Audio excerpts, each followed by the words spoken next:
These three players in fantasy football will win leagues, starting up with Anthony Richardson being taken as the sixth quarterback off the board. After quarterbacks like CJ Stroud, I don't see why he's not going as a top 5 quarterback. The rushing upside is there, the throwing ability is there, and in fantasy football, rushing is a huge aspect of the game. I expect Anthony Richardson to be a top 4 quarterback for fantasy this season. The next player that will win fantasy football leagues is George Pickens.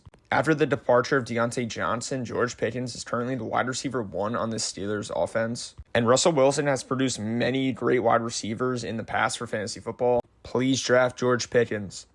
And the final player that is a must draft for fantasy football this season is the one and only Malik Nabers. Malik Nabers comes into a pretty terrible Giants offense, but is clearly the wide receiver 1 on that team. Receivers that end up being top 6 NFL draft picks usually end up having great fantasy football seasons, and I am on the hype train for Malik Nabers. Make sure you guys follow and go check out my draft guide in my bio for